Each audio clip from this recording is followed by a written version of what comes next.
Hello दोस्तों, नमस्कार। स्वागत है आपका आपके यूट्यूब चैनल एग्जाम 91 पे। तो दोस्तों, जैसा कि देखो आपने सीरीज़ देखी ही होगी हमारे चैनल पे, जनरल अवेयरनेस यानी कि आपको जीएस की भी पूरी प्रीवियस ईयर पेपर की सीरीज़ चल रही थी, हिंदी इंग्लिश की सीरीज़ चल रही थी, रीजनिंग की भी सीरीज़ मैंने चालू की थी, लेकिन कई बार ऐसा हो जाता है कि उस पर कंटिन्यू नहीं हो पा रहे हैं या जो भी कह लीजिए आप, तो वो नहीं हो पा रहा था। लेकिन उसके अलावा और भी चीज़ें हमारे सामने और आ रही थी कि सर जी ये करा दीजिए, सर जी वो करा दीजिए। तो मैंने आज एक वीडियो तो बनाया था अकाउंटेंट का, लेकिन मुझे नहीं लगता कि वो सक्सेस होगा। अगर वो नहीं चलता है तो दोस्त मैं नहीं दे पाऊँगा वीडियो, क्योंकि देखिए वो मेरा सब्जेक्ट नहीं है। तो क्या होता है कि जब आपका जो सब्जेक्ट नहीं होता है तो आपको उसमें कॉन्फिडेंस भी नहीं होता, और कॉन्फिडेंस नहीं होता तो चीज़ें जो आपको पता भी होती हैं वो भी आप एक्सप्लेन नहीं कर पाते हैं। चलो, तो अब हम लोग यहाँ पे जीएस देखेंगे, क्योंकि जीएस में हमारी 7वें नंबर तक सीरीज पहुंच चुकी थी। आज 8वें नंबर का जो है, सॉरी 6 नंबर तक वीडियो हो चुके थे, आज 7वें नंबर का हम लोग वीडियो यहाँ पे देखेंगे। चलो, पहला क्वेश्चन देखते हैं। क्या लिखा हुआ है? कोसी नदी निम्न में से किस राज्य से होकर बहती है? तो कोसी नदी जो है ये बिहार राज्य से बहती है। इसी को बिहार राज्य का शोक भी कहते हैं, ठीक है। और ये एक पूर्ववर्ती नदी है जो कि बिहार राज्य से होकर गुजरती है, और इसकी ये कोसी नदी जो है ये गंगा की सहायक नदियों में से एक है, ठीक है। और ये लगभग इसकी लंबाई जो है 724 किलोमीटर की है, और इसका अपवाह क्षेत्र लगभग 75,000 वर्ग किलोमीटर का है, ठीक है। और इसका जो अत्यधिक, जो सबसे ज़्यादा हिस्सा है वो नेपाल व तिब्बत से आता है, और मार्ग बदलने के कारण जो है इसको बिहार का शोक कहा जाता है। मैंने उस दिन आपको बताया था ना कि ये एकदम से चलते चलते किधर भी घूम जाती है, तो पता ही नहीं होता है लोगों को, और बाढ़ आ जाती है। चलो 42 नंबर देखो क्या हो जाएगा। क्या लिखा हुआ है यहाँ पे कि अर्थव्यवस्था के आधारभूत धन के स्टॉक को बढ़ाने या घटाने के लिए आम जनता को से सरकारी प्रतिभूतियों की खरीद बिक्री करता है या करते हैं? कौन करता है? तो लिखा हुआ है स्टेट बैंक, ग्रामीण बैंक, भारतीय रिजर्व बैंक, मिनी बैंक्स यानी कि जो छोटे बैंक्स। तो जब इसने सब कह ही दिया कि in order of increase decrease the stock monetary based in economic credit purchase sale और government securities in the public general public. तो जो गवर्नमेंट जो सिक्योरिटीज होती हैं वो रिजर्व बैंक ऑफ इंडिया से ली जाती हैं, ठीक है। चलो 43 नंबर देखो। फूल का कौन सा हिस्सा जो है बीज में बदलता है? फूल का कौन सा हिस्सा जो है बीज में बदलता है? तो लिखा हुआ क्रैपल यानी कि अंड, अंडप यानी कि पोलन गेंस यानी कि परागकण, स्टिग्मा यानी कि वर्तिकाग्र, और ओवेरी यानी कि अंडाशय। तो यही जो होता है आपका जो अंडाशय, ओवेरी जो होता है, यही जो है आपका बीज में बदल जाता है, ठीक है। और जो अंडाशय है ये फूल का क्या होता है? ये मादा अंग होता है। अंडाशय में जो है डिंब होते हैं जो कि निषेचन के साथ बीजों के साथ विकसित होते हैं। 44 नंबर देखो क्या हो जाएगा। लिखा हुआ है कंचनजंगा किस राज्य में स्थित है? जो कंचनजंगा जो है ये एक पहाड़ है जो कि किस राज्य में ऊंची है? तो ये कंचनजंगा जो है ये विश्व की तीसरी सबसे ऊंची चोटी है, ठीक है। ये भारत के सिक्किम राज्य में स्थित है, ठीक। कहाँ स्थित हो जाएगी? सिक्किम में। और इसकी ऊंचाई कितनी हो जाएगी? इसकी 8565 ऊंचाई है, नहीं 8586 शायद है, हाँ 8586 मीटर की इसकी ऊंचाई है, ठीक है। और इसमें जो है कंचनजंगा जो राष्ट्रीय उद्यान की जो स्थापना जो 1977 में की गई थी। चलो, कर राजस्व के तहत आने वाले दो तरह के कर कौन से हैं? प्रत्यक्ष और अप्रत्यक्ष कर। और फिर लिखा हुआ है उसके अलावा ऊपरी और निचले स्तर का कर, और फिर स्थिर और गतिशील, और लास्ट में महत्वपूर्ण और महत्वहीन। तो राजस्व के तहत जो है यानी कि under the revenue which of the following two types of the taxes are included. तो जो दो तरीके के आते हैं वो होता है एक होता है डायरेक्ट, जो कि जिनकी इनकम जो होती है उसके ऊपर हो जाती है, तो वहां से वो डायरेक्ट टैक्स बन जाता है, ठीक है। वो डायरेक्ट हम लोग देते हैं। जैसे आपकी सैलरी मान लीजिए अगर सरकार ने निर्धारित कर दिया कि 5 लाख से ऊपर टैक्स पड़ेगा, तो 5 लाख से ऊपर टैक्स पड़ेगा, तो आपकी 5 लाख से ऊपर अगर सैलरी या इनकम है तो आपको टैक्स डायरेक्ट देना पड़ेगा। इनडायरेक्ट टैक्स का मतलब आप 2 रुपए की साबुन भी खरीद के लाते हैं तो उसमें भी हमको टैक्स देना पड़ता है, वो इनडायरेक्ट टैक्स होता है।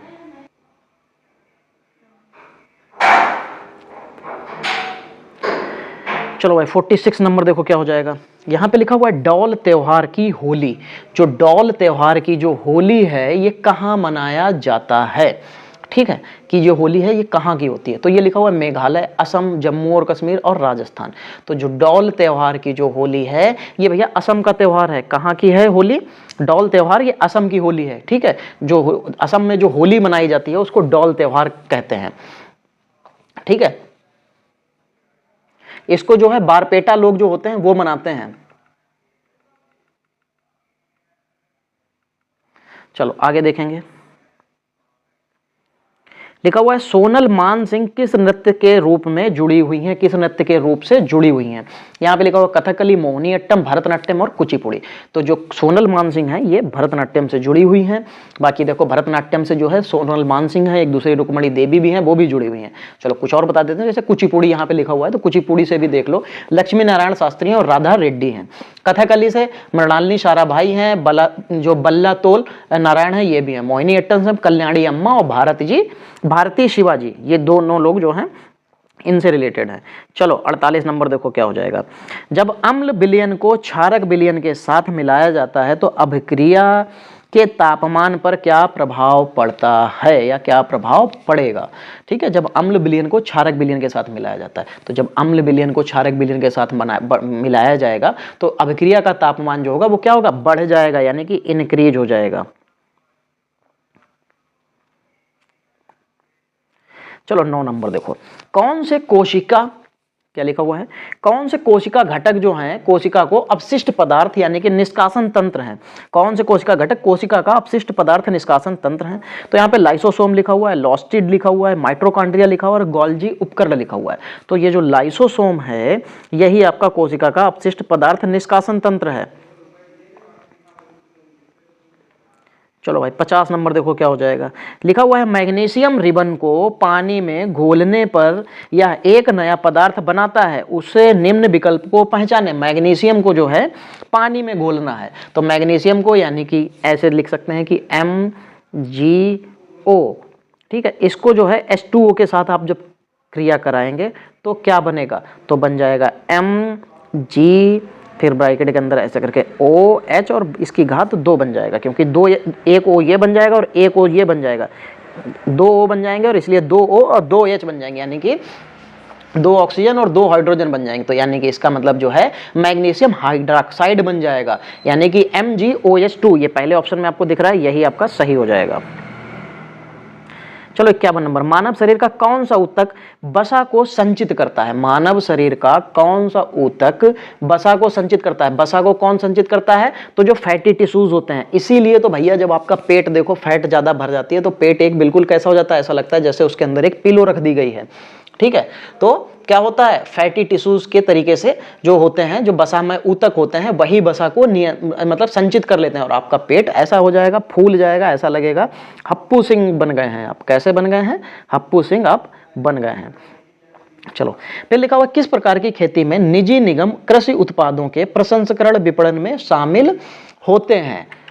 चलो भाई देखो कौन कौन से, गहन खेती, अनुबंध खेती, जीविका खेती और काटना तथा जलाना खेती। तो क्या पूछा था कि किस प्रकार की खेती में निजी निगम कृषि उत्पादों के प्रसंस्करण विपणन में शामिल होते हैं। अच्छा, कॉन्ट्रैक्ट खेती होती है जिसको अनुबंध खेती भी कहते हैं। ठीक है, जो अनुबंध खेती होती है इसी में निजी निगम कृषि उत्पादों के प्रसंस्करण यानी कि विपणन में शामिल होते हैं। इस प्रक्रिया में कृषक एवं व्यापारी के मध्य उपज के संबंध में समझौता होता है, जिसके तहत कृषक वही फसल पैदा करता है जो व्यापारी मांगता है। ठीक है, इस प्रक्रिया में व्यापारी कृषक को उचित कीमत के साथ साथ तकनीकी सहायता भी उपलब्ध कराता है। ये होती है कॉन्टेक्चुअल खेती। आज के समय में लोग कॉन्टेक्चुअल खेती खूब कर रहे हैं, जिनके पास बहुत ज्यादा खेती है तो वो क्या करते हैं, कॉन्टेक्चुअल खेती के नाम पे आपको दे देते हैं खेत, जाओ करो जाके, ये आपको पैदा करना है, जो चीज चाहिए हमसे लीजिए लेकिन ये चीज पैदा कीजिए। तो उसमें क्या होता है, उसमें जो होता है, जो मालिक होता है उसको पैदाइश अच्छी होती है, उसको पैदा ज्यादा होता है, जमीन उसकी, मेहनत दूसरे की और पैसा इसका। ठीक है, प्रॉफिट मिलता है लेकिन दूसरे को उतना नहीं, मेहनत भी तो वो कर रहा है लेकिन प्रॉफिट थोड़ा है। चलो निम्नलिखित में से कौन सा तबला वादक है, उस्ताद अल्लाह रखा खां, फिर लिखा हुआ है यहाँ पे समता प्रसाद और जाकिर हुसैन। तो देखो आपको उस्ताद अल्लाह रखा और जाकिर खान ये दो तो पता होंगे, और चौथे ऑप्शन में आपको दिख भी रहा होगा कि पहला तीसरा, और आंख मीच के आप पहले और तीसरे की तरफ भागते हुए चले जाएंगे। लेकिन दोस्त यहाँ पे जो है तबला वादक के रूप में ये तीन के तीनों हैं। कौन है, जाकिर हुसैन, समता प्रसाद और अल्लाह रखा खान, ये तीन के तीनों लोग जो हैं ये आपको तबला बजाएंगे। लेकिन देखो इनमें मैं आपको बता देता हूं, जो अल्लाह रखा खान है ये खुद को पंजाब घराने का मानते हैं। ठीक है, और उस्ताद अल्लाह रखा को वर्ष 1970 में पद्मश्री और 1982 में संगीत नाटक अकादमी पुरस्कार भी मिल चुका है। और जाके बाकी जो समता प्रसाद लिखे हुए हैं आपके, ये भारत के जो शास्त्रीय संगीत जो है ये तबला वादक हैं और ये बनारस घराने से रिलेटेड हैं। ठीक है, भारत सरकार ने इनको कला के क्षेत्र में 1972 में पद्मश्री और 1991 में पद्म भूषण दे रखा है। और जाकिर हुसैन खान जो हैं ये अल्लाह रखा के, जो उस्ताद अल्लाह रखा के बेटे हैं। ठीक है, कौन, जो पहले नंबर वाले लिखे हुए हैं ये उन्हीं के बेटे हैं, ठीक है। और इनको जो है जाकिर हुसैन को 1988 में पद्मश्री और 2002 में पद्म भूषण से सम्मानित किया जा चुका है, ठीक है। तो आपको तीनों के तीनों मैंने बता दिए, तीन के तीनों आपको यहां से मिल जाएंगे। चलो 54 नंबर, पंजाब में कौन सा नृत्य किया जाता है? तो मयूर नृत्य, चारकुला नृत्य, गिद्दा और ग्रिडा। तो आपको पता है कि पंजाब का भाई गिद्दा बहुत फेमस होता है। क्या होता है? गिद्दा। तो यहाँ पे आपको पंजाब का गिद्दा मिल जाएगा। बाकी पंजाब में देखो भांगड़ा भी होता है और डफ दमान भी होता है। एक डफ होता है, एक दमान, दो चीज तरीके के होते हैं। उत्तर प्रदेश में मयूर होता है, ठीक है, चारकुला होता है और नौटंकी होती है। आंध्र प्रदेश में कुचिपुड़ी होता है, छड़ी होता है, घंटा मर्दाला होता है। और केरल में कथकली और मोहिनी अट्टम, ये दोनों बहुत फेमस हैं। चलो भाई 55 नंबर देखो क्या हो जाएगा। लिखा हुआ लेटेराइट मिट्टी निम्नलिखित में से किस राज्य में पाई जाती है? तो लेटेराइट मिट्टी देखो कर्नाटक, तमिलनाडु, झारखंड, इन तीनों में से उसने कहा कहां कहां पाई जाती है। तो लेटेराइट मिट्टी भैया आपको कहां मिलेगी? ये तीनों हिस्से में मिल जाएगी। तीनों हिस्से आपको किस में दे रखे हैं? तीसरे ऑप्शन में ही दे रखे हैं, ठीक है। और ये लगभग ये भी कह सकते हैं इसमें जो है लोहा और सिलिका जो है वो ज्यादा मात्रा में मिलता है, ठीक है। इसमें जो है कहवा यानी कि जो आपकी कॉफी होती है, चाय, रबर, काजू, ये इस तरीके की फसलें इसमें सबसे ज्यादा होती हैं। ये मिट्टी जो होती है ये अम्लीय होती है, ठीक है। तो इसमें जो है ये जो लेटेराइट मिट्टी वाले जो क्षेत्र होते हैं वो ज्यादातर कर्क रेखा और मकर रेखा के बीच में स्थित होते हैं, ठीक है।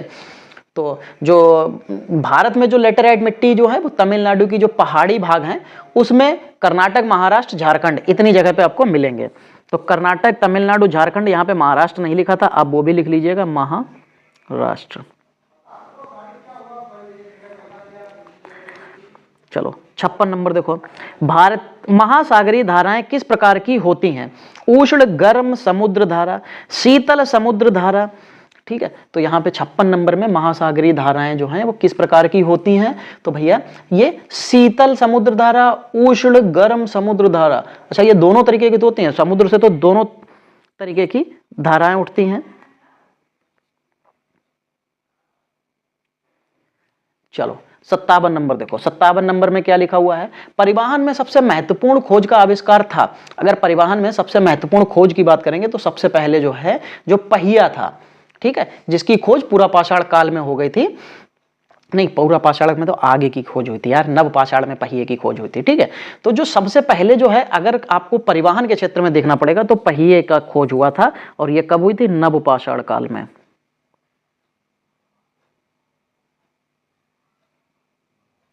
ठीक है, नव पाषाण काल में इसकी खोज हुई थी और यही सबसे महत्वपूर्ण खोज थी। अगर आपको पहिया ना मिलता ना तो ट्रेन चल पाती, ना बैलगाड़ी, ना मोटरसाइकिल, ना जो है आपकी कोई भी 4 व्हीलर, कुछ भी नहीं चल पाता, ठीक है। तो सबसे महत्वपूर्ण खोज पहिए की थी। चलो 57 के बाद 58 नंबर देखो, निम्नलिखित में से कौन सा आवर्तीय गति का उदाहरण नहीं है? आवर्तीय गति का उदाहरण भाई यहाँ पे देखो निम्नलिखित में से कौन सा नहीं हो जाएगा? तो यहाँ पे लिखा हुआ है एक लुढ़कती गेंद, सिलाई मशीन की सुई, गिटार की तार, झूलता लोलक। तो आवर्त गति में वो सारी चीजें आ जाती हैं जो एक सीधी रेखा में झूलती हुई होती हैं। और लुढ़कती हुई गेंद ये भैया आपका इसमें नहीं आएगा, ठीक है। क्या होता है जब निश्चित पथ पर गति करती वस्तु निश्चित समय अंतराल में, मतलब निश्चित समय अंतराल के पश्चात बार बार अपनी पूर्व गति को दोहराती है तो वो क्या कहलाती है? वो आवर्त गति कहलाती है। जैसे गिटार का तार कह लीजिए, एक बार आप उसको, जैसे गिटार के तार ऐसे ऐसे लगे होते हैं ना, इसमें जब आप उंगली फेरते हैं ऐसे करके तो क्या होता है? ये आगे पीछे ऊपर नीचे हिलते हैं तभी आवाज आती है, ठीक। झूलता हुआ लोलक या झूला कह लीजिए, तो क्या होता है? झूला तो एक समय के बाद रुक भी जाता है, लेकिन लोलक क्या है? लोलक रुकता नहीं है, वो चलता रहता है, ठीक है। लेकिन झूला भी उसी में आ जाएगा। सिलाई की मशीन भी, सिलाई जब चलती है तो मशीन ऊपर नीचे होती है। और बजते समय ढोल, ढोल भी क्या होते हैं? कंपन होता है, तो उसमें भी आवर्ती गति हो जाएगी, ठीक है। तो यहाँ पे रोलिंग बॉल में आपकी आवर्ती गति नहीं होगी। चलो भाई देखो, यहाँ पे अगला क्वेश्चन दे रखा है कि निम्नलिखित में कौन सा जीव जो है वो केवल खाल या त्वचा से सांस लेता है? खाल त्वचा एक ही बात हो गई लगभग। तो क्या होता है? ये जो केचुआ लिखा हुआ है, अर्थवॉर्म जो लिखा हुआ है, ये केचुआ आपको इसके ना तो मुंह, नाक, आंख, कान कुछ भी नहीं दिखाई देगा, सीधे सीधे ये त्वचा से लेता है सांस, ठीक। चलो, तो त्वचा से तो सांस लेता है केचुआ। कॉकरोच कहां से लेता है? इसके श्वसन नलिकाएं होती हैं। मछली ग्रिल्स से लेती है और मेढक गलफड़ों से लेते हैं, ठीक है। चलो भाई आगे बढ़ो। 59 के बाद 60 नंबर देखो। मौद्रिक प्राधिकरण भारतीय रिजर्व बैंक की कुल देयताओं को क्या कहा जाता है? जो मौद्रिक प्राधिकरण जो है भारतीय रिजर्व बैंक की कुल देयता यानी कि the net liabilities of monetary authority reserve bank of India is known as, उसको किस रूप में जाना जाता है? तो इसको मॉनेटरी बेस यानी कि आधारभूत धन के रूप में जाना जाता है। चलो यहां वाली ये जो सेकंड पोर्शन आता है आपका जीएस का, जो 61 नंबर से या जो 20 क्वेश्चन के बाद आता है, ये जीएस का पोर्शन काफी अच्छा होता है। ये पारंपरिक जीएस होती है, इसको पढ़ने में भी मजा आता है, कराने में भी मजा आता है और सामने वाले को पढ़ने में भी मजा आता है। चलो तो यहाँ पे क्या लिखा हुआ है? निम्नलिखित में से किस शासक ने दिल्ली में लाल किले का निर्माण निर्माण कार्य का कार्य शुरू किया था? दिल्ली के लाल किले का जो निर्माण है वो शाहजहां ने चालू कराया था। ठीक है, कब चालू कराया था? मतलब शाहजहां का जन्म तो 5 जनवरी 1592 को हुआ था। ठीक है, और शाहजहां ने जो है 1627 से लेकर 1658 तक जो है इसने शासन किया था। और शाहजहां ने जो है इसी शासन काल में जो बहुत से ऐसे काम के, बहुत से बिल्डिंग, बहुत से मोनूमेंट जो बनाए थे, इसीलिए इसके जो है काल को स्थापत्य काल का जो है स्वर्ण युग भी माना जाता है। और इसने क्या क्या चीजें बनाई थी? इसने दिल्ली का लाल किला बनाया था, जामा मस्जिद जो कि, ठीक है, और दिल्ली ताजमहल, दीवाने खास, ये इसने चीजें इतनी बनाई थी। ठीक, चलो आगे बढ़ेंगे। 62 नंबर, सरस्वती सम्मान 2018 जो है किसने जीता था? खैर ये आपके लिए जरूरी तो नहीं है, के सिवा रेड्डी थे, इन्होंने जीता था। 2018 का है, अब तो 5 साल हो गए। अब तो 5 साल तो छोड़िए, 6 साल 24 की अब लोग करंट धीरे धीरे हम लोग करंट 24 की पढ़ने लग जाएंगे, तो अब इसको छोड़ देते हैं। चलो फिर यहाँ पे कॉमनवेल्थ 2018 में स्वर्ण पदक कितने जीते थे? तो 26 जीते थे। ठीक है, ये भी हमारे लिए क्या है? इंपॉर्टेंट नहीं है। चलो 64 नंबर देखो क्या लिखा हुआ है कि ने विश्व कप 2018 गोल्डन बूट का पुरस्कार जीता था, तो जो हैरी केन है इन्होंने जीता था। ये भी हमारे लिए इंपॉर्टेंट नहीं है, लेकिन मैं आंसर बताते हुए इसलिए चल रहा हूं क्योंकि ये पेपर में आए थे। ठीक है, तो पेपर में जब आए हुई चीज होती है तो उसको बताना भी थोड़ा सा जरूर होता है। चलो, भारत के पहले मानव युक्त अंतरिक्ष मिशन का नाम क्या था? ये भी उस समय का ही नाम था। ठीक है, जो मानव युक्त यानी कि mission name is India's first manned space mission name is, तो उसका नाम क्या था? चंद्रयान नाम था। क्या नाम था? चंद्रयान नहीं, गगनयान था यार, चंद्रयान कहाँ से आ जाएगा? गगनयान नाम था उसका। ठीक है, गगनयान। ठीक है, ये उस समय के लिए था, इस समय की करंट के क्वेश्चन था तो इसलिए इंपॉर्टेंट था, अभी आपके लिए इंपॉर्टेंट नहीं है, तो इसको साइड करते हैं। फिर क्या हो जाएगा? किस संविधान संशोधन अधिनियम के माध्यम से समाजवादी राज्य शब्द को भारतीय संविधान की उद्देशिका में सम्मिलित किया गया है? कौन सा शब्द? समाजवादी शब्द। तो समाजवादी शब्द 42वें संविधान संशोधन 1976 के द्वारा जो है इसको जोड़ा गया है। और ये जो 42वां संविधान संशोधन 1976 है, इसी को क्या कहते हैं? लघु संविधान भी कहते हैं। ठीक है, और यही वो संविधान संशोधन था जिसके तहत 3 शब्द जोड़े गए थे प्रस्तावना में। कौन कौन सा? समाजवादी, धर्मनिरपेक्ष और अखंडता। ये 3 शब्द जो है ये हमारे संविधान के प्रियम्बल यानी कि प्रस्तावना में जोड़े गए थे। मध्यकालीन भारतीय इतिहास के दौरान कल्लड़ ने निम्नलिखित में से कौन सी पुस्तक लिखी थी? तो कल्लड़ की भाई पुस्तक राजतरंगिणी बहुत फेमस है, और यही पुस्तक जो है मानी जाती है कि भारतीय इतिहास के दौरान जो है कल्लड़ ने राजतरंगिणी पुस्तक नामक ये किताब लिखी थी। राजतरंगिणी जो है कल्लड़ के द्वारा ये संस्कृत में लिखी गई थी। ठीक है, इस पुस्तक में क्या है? कश्मीर के इतिहास के बारे में पूरी तरीके से वर्णन किया गया है। ठीक है, बाकी अकबरनामा के जो लिखी थी वो अबुल फजल ने लिखी थी, ये आपको पता है। और अबुल फजल कौन थे? ये अकबर के ही दरबारी कवि थे जो कि नवरत्नों में से एक थे। चलो भाई 68 नंबर देखो क्या लिखा हुआ। राष्ट्रीय एकता दिवस में किस शख्सियत को राष्ट्रीय एकता दिवस निम्नलिखित में से किस शख्सियत के सम्मान में मनाया जाता है?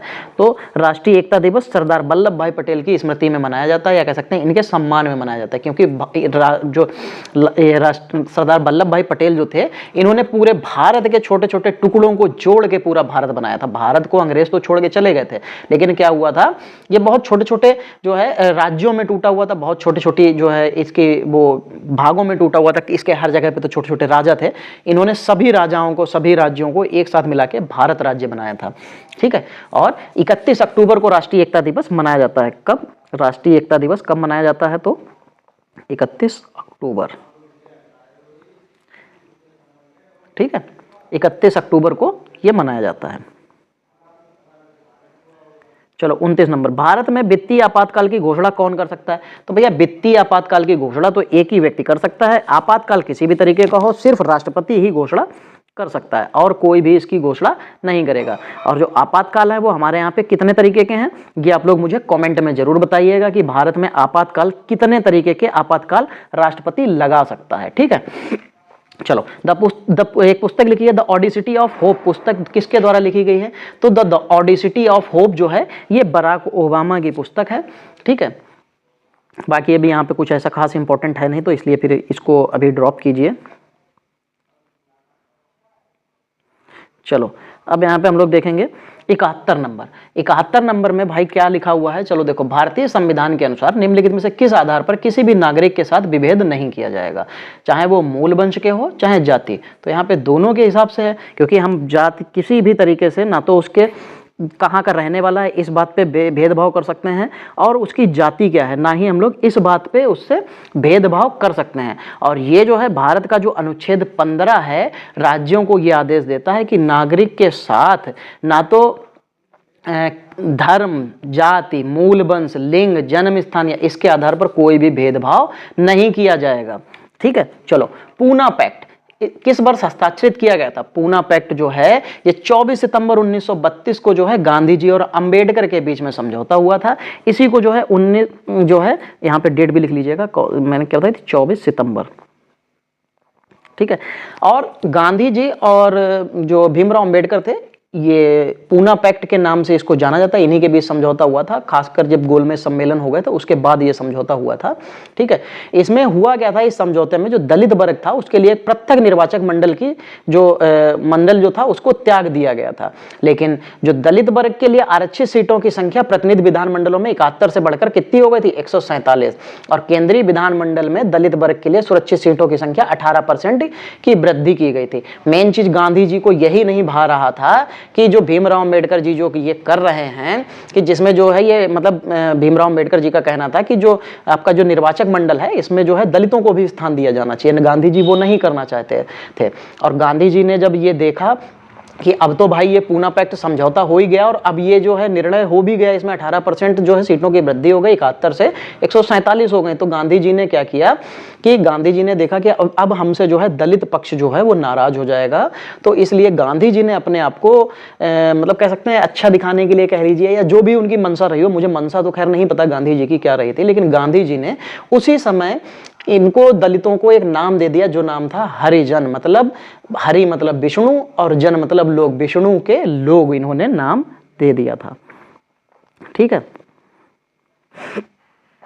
चलो 73 नंबर देखो क्या हो जाएगा। जेम्स ऑगस्ट हिक्की ने 1780 यानी कि 1780 में कौन सा अखबार प्रकाशित किया था? तो द बंगाल गजट लिखा हुआ है, मिरातुल अखबार लिखा हुआ है, द बॉम्बे हेराल्ड लिखा हुआ है, संवाद कौमुदी लिखा हुआ है। तो बंगाल गजट इसने प्रस्तुत किया था।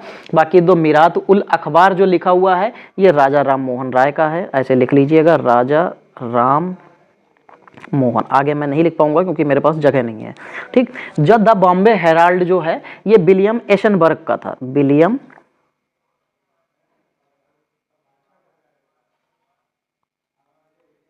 विलियम एशन बर्नर। ठीक है, विलियम एशन बर्नर जो है इसके द्वारा लिखा गया था। फिर जो संवाद कौमुदी है ये भी किसका है? राजा राम मोहन राय। 74 नंबर, सर्वश्रेष्ठ अभिनेता का 2019 का पुरस्कार किसने जीता? भाई किसी ने भी जीता हो, हमें क्या करना। ठीक है, किसी ने भी जीता हो, आपको इससे 2019 वाले से कोई मतलब है नहीं, लेकिन फिर भी रोमी मालेक लिख लो। चलो 75 नंबर, निम्नलिखित में कौन सा खिलाड़ी खेल का युग्म सही नहीं दिखा रहा है? चलो भाई देखो, सुरेश रैना क्रिकेट खेलते हैं और दिव्यांश सिंह जो है ये लिखा हुआ है शूटर हैं, बिल्कुल है। मैरी कॉम बॉक्सिंग करती हैं, लिखा हुआ है। संदीप सिंह फुटबॉल लिखा हुआ है। तो दोस्तों ये जो संदीप सिंह फुटबॉल लिखे हुए हैं, संदीप सिंह फुटबॉल नहीं दोस्तों, ये क्या खेलते हैं? हॉकी खेलते हैं। तो इसको ऐसे काटिएगा और यहाँ पे हॉकी लिख लीजिए।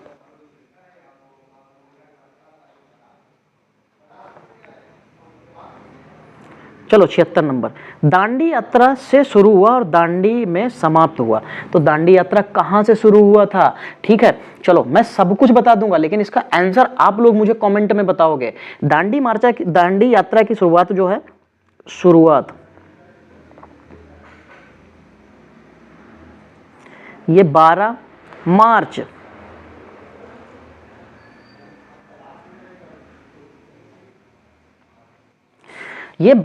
1930 को गांधी जी ने जो है 78 समर्थकों के साथ मिलकर डैश डैश जगह से लगभग 385 किलोमीटर की यात्रा की थी।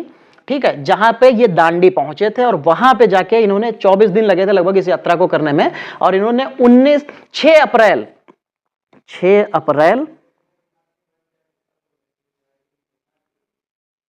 1930 को 6 अप्रैल 1930 को इन्होंने ये दांडी पहुंचे और वहां पर इन्होंने एक मुट्ठी नमक बनाकर नमक का कानून तोड़ा और सविनय अवज्ञा आंदोलन की शुरुआत की।